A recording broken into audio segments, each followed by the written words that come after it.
Hi everybody, welcome back to my channel. Drew here from Lone Fox, and today's video is another tip-driven video. But these are some of my favorite videos to watch here on YouTube because I feel like I gain so much insight from other people. And today's video, you guys, is one that I really do think you're gonna get so much insight on, whether it comes to your next design project, your next DIY project, whatever it might be. I think some of the tips and tricks I'm sharing are gonna be extremely useful. And you might be asking yourself, what kind of tips and tricks will you be sharing, Drew? And today's video is primarily focusing on tips and tricks kind of that help out in the design process, and actually more so in the design process of making over a space. So these are tips and tricks when it comes to painting, when it comes to hanging curtains, when it comes to like the actual process of making over a space. These are things that make that process so much simpler. We have a lot of information to cover in today's video, but before jumping in, I do want to mention that if you're not already, make sure to subscribe to my channel. I post brand new home decor and DIY content every single week here on Lone Fox.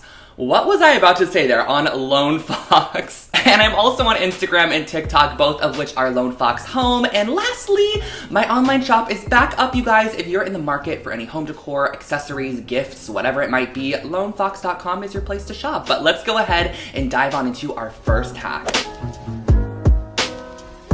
This first tip here is one that I have definitely seen on social media before, whether it be TikTok, Pinterest, YouTube. I have seen people use this tip and hack, but I feel like it's never really been popularized before, so I wanted to go ahead and share it with you guys because I really do think it's innovative for somebody that maybe has struggles when it comes to hanging curtains, or they really want to get that nice pleated look, and that's actually using toilet paper rolls to separate and kind of space out the pleats of your curtains in order to get a more symmetrical and uniform look in the end. And what I mean by this is essentially you take and you save your toilet paper roll. So when you get to the end, just pop the roll off, save it, and you can actually use this as a spacer for any pull pocket or grommet style curtain. So any kind of curtain that has either a hidden pocket or a grommet that the toilet paper roll can hide behind, you're gonna essentially kind of layer these in between every other panel or every other loop of your curtain. And then in the end, it's going to space out your curtains. So when you go to open them or close them, it just gives them kind of a nice spacing, and it essentially allows them to lay a lot neater on the window pane.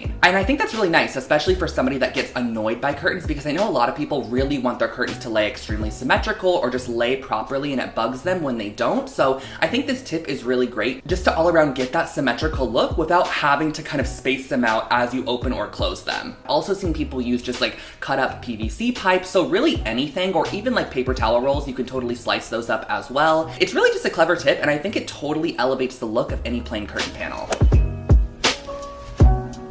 Moving into our second tip, this is all about hanging photos that have two hangers on each side. If you guys know what I'm talking about, I feel like those are the most annoying. I hate when I go out and I buy a mirror and I'm looking forward to hanging it when I get home, and I just want to have one little nail hole in the middle because I know how to properly do that very easily. You get home and there's two nail holes on the left and right side. So you have your two picture hangers, and I just always find that so challenging when it comes to hanging because you really have to find the perfect distance. They have to be level. If you like nail one higher than the other one, it's gonna hang crooked. So I ran across a TikTok, I believe it was a TikTok, of somebody using painter's tape to hang up these photos, and I thought that was the most genius idea ever. And I first utilized it actually in my grandpa's room makeover. So I went ahead and I grabbed a piece of painter's tape. You just take a piece that is long enough to stretch from picture hanger to picture hanger, lay it across there, mark where you want your two nails to go, and then on the wall, you're actually gonna transfer that tape on the wall and make sure that it's level, either using a laser level or a level itself, just to make sure that your tape is nice and level.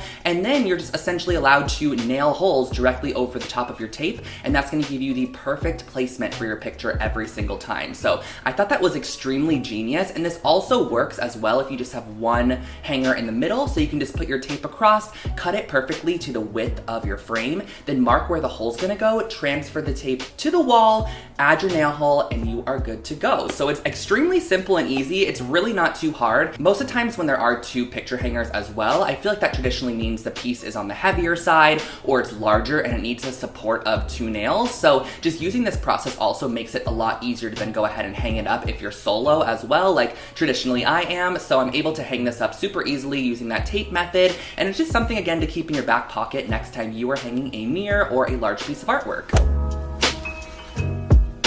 Hack number 3 is one that I actually learned when I was working at West Elm, which was quite a few years back, but it was really my first look into interior design, and it's where I started dabbling into making over my own space and started picking up on designer tricks and tips, because we did have a ton of designers on the floor at West Elm who would help out, people when they're shopping for furniture. And one of the tricks I picked up was actually to purchase pillow inserts that are a little bit larger than the pillow cover. So let's say you have an 18 by 18 pillow cover. They actually recommended that you purchase a 20 by 20 insert for that pillow cover. That's just gonna make your pillow look a little bit more overstuffed, which in the end results in a more luxurious looking throw pillow. And I know that tip is like such a simple one, but next time you're out purchasing throw pillows, just size up a little bit on your insert. It's gonna overall make the pillow look more luxurious. It just looks nicer on the couch, and it's not flat. They go from 18 by 18, you have 20, 22, 24, 26. Just make sure that your insert is just a little bit bigger than your cover for that luxurious kind of plush look.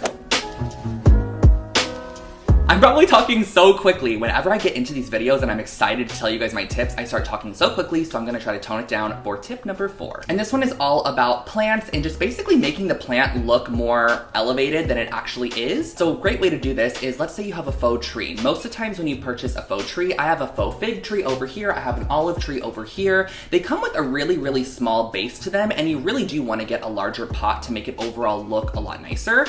And so something that I think that everyone should do when they do this is actually get a pot that is quite a bit larger than they think, because you can actually elevate the height of your tree. When you start getting into those larger sizes, the prices really do jump quite drastically. So buy that 6-foot tree, but get a pot that's actually quite a bit larger and more substantial. You can easily stuff the bottom of your pot with boxes, extra trash, old clothing, whatever you have that you want to utilize in the bottom of that pot to then basically heighten your tree or raise it up in the pot. Normally, guys, you would then go ahead and cover the entire top of this with moss. So like maybe fill up the edges with newspaper and then add like a moss layer on top to hide it, but that elevated our tree. That'll overall make your plant look so much nicer in the end. And I know it seems weird to like shove some boxes or trash in the bottom of your plant, but it's gonna be concealed by the pot, and in the end, it's just gonna raise the height of your plant, making most of it show out of the top of the pot, and in the end, just make your plant look larger and more expensive than it actually is. And this tip works for smaller plants too, not just trees.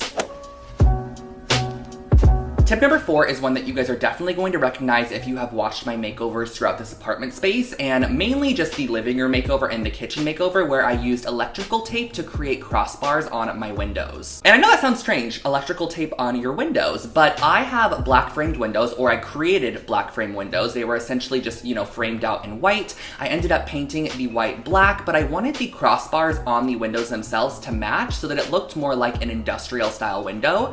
And the way that I got this was actually just using electrical tape right over the top of the window, and I was able to create those crossbar sections, which in the end made the window just look a lot more expensive. It made the look of it just a little bit more designer and not as bland and boring as it was prior. And I know that my windows personally already had that little white metal cross panel on it, which I just essentially covered with the tape, but you can totally do this on windows that don't even have that white piece to start. Just simply tape the tape right over the top of the glass, and that's all you have to do. I've done that before as well. I had to do it on one of the windows in the kitchen because one of them randomly didn't have the crossbars, and it worked great. It looks exactly like the one to the right of it.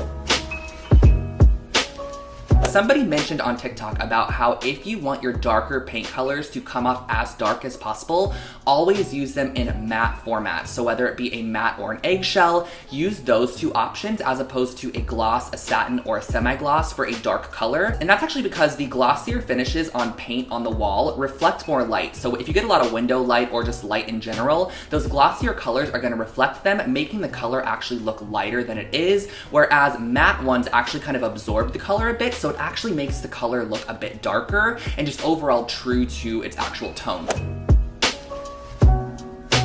I know how frustrating it could be when you want to place a lamp somewhere and you have no outlet, or just a lamp somewhere even if you have an outlet but the cord's gonna show. How annoying is it when you have to drape the cord down and then it's popping out from behind a dresser and it's just kind of going out on the wall and it's there. I know, so frustrating, but you guys, there are actually rechargeable light bulbs that you can purchase on Amazon, and essentially you can charge these for about 12 hours, pop them into a lamp, and you can put the lamp absolutely anywhere. You do not have to plug it in. Every light bulb is essentially different. So some of them have an app for them, some of them have them on your phone, a voice command, whatever it might be. It essentially allows you to use a light bulb without having to have an electrical source to plug the lamp into. A great example of this for myself is down in my entryway. I actually have 0 outlets down there, but I would love to put a lamp down there or just some form of light, because when we come in at night, it is pretty dark. So I'd love to be able to know when walking up to my house, I can open my phone, switch the light on, and it's on when I walk into the door. So that's a great option for you if you do not have an electrical source.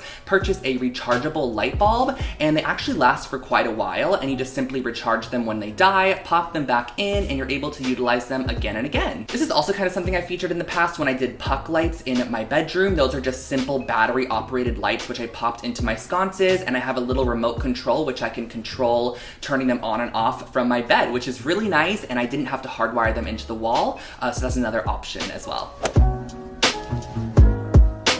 This tip is one that whoever came up with this is just so genius, and I feel like a lot of you guys might know about this, but if you don't, this will change your painting game. And this is when you want to go in and paint any form of color that's contrasting from your original color. So let's say you wanted to do an accent wall in your bedroom, and it's going to be a dark green, but all the other walls are white in there, but you're kind of scared, you know, putting the paint on the walls. A lot of times when you pull it off, you do get a little bit of bleeding paint, which sucks, and especially with textured walls, you do see that more often. So a great tip is actually to put your paint down and then paint over the top of where that color is going to be going. Paint over the top of that with your original wall color. So with the white color, paint over the top, let it fully dry, and then go back in and paint the entire wall green. That's going to actually allow the white paint to bleed first and kind of create a seal. And then when you paint the green over the top of it and you pull the tape off, the white paint would have already bleeded, but it bled onto the former white paint, so it looks like a perfectly clean and crisp line every single time. And I love this. This is also great if you're not even painting a wall, but you're doing like stripes on a piece of furniture, or you're doing stripes on a canvas or something.